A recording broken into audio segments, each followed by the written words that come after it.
வகையான பூக்களை எடுத்துக்கிட்டு பூஜை ரூமுக்கு போகிறாங்க. அதுக்கு வெளியில் வந்து இந்த பூஜை ரூமுக்கு கொஞ்சம் தூரம் தள்ளி வந்து நம்ம நாச்சியாரும் நம்ம ஐஸும் நின்றுட்டு இருக்காங்க. ஐஸ் வந்து சொல்கிறாங்க, பார்த்தீங்களாக்கா அவளை நீங்கள் வந்து பூஜை ரூமுக்கு போகக்கூடாதுன்னு சொன்னீங்க, ஆனால் அவளை எவ்வளோ கம்பீரமாக வந்து அவள் பூஜை ரூமுக்கு நடந்து போய்கிட்டு இருக்கா பாருங்கள், இதெல்லாம் நல்லாவே இல்லை, உங்கள் பேச்சுக்கு மதிப்பே கொடுக்க மாட்டேக்கா அப்படிங்கிற மாதிரி வந்து ஐஸ் சொல்கிறாங்க.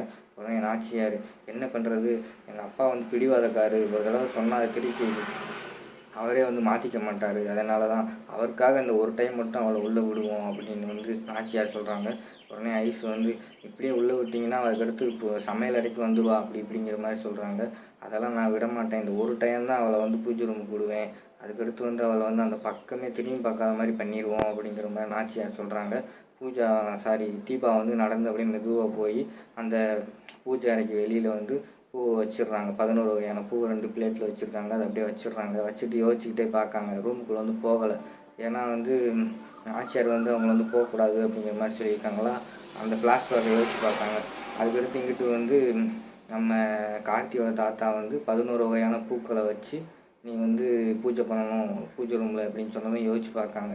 யோசிச்சுக்கிட்டே இருக்காங்க. சாமிகிட்ட வேண்டுறாங்க, நீங்கள் தான் சாமி என்னை வந்து எப்படியாவது இந்த பூஜை ரூமுக்குள்ளே அனுமதி பெற வைக்கணும் அப்படிங்கிற மாதிரி வேண்டிட்டு அந்த இடத்த விட்டு காலி பண்ணிவிட்டு போயிடுறாங்க. அவங்க போனவுடனே ஐஸ் அந்த இடத்துல வந்து பூவையே பார்த்துக்கிட்டு இருக்காங்க. பார்த்துக்கிட்டு தாத்தா சொன்னதை யோசிச்சு பார்க்காங்க. பூஜை ரூமில் போய் பூஜை பண்ணு அப்படின்னு தாத்தா சொன்னார்ல, அதை வந்து யோசிச்சு பார்த்துக்கிட்டே இருக்காங்க. அதோடு பார்த்திங்கன்னா இந்த எபிசோடு வந்து முடிஞ்சிருக்கு.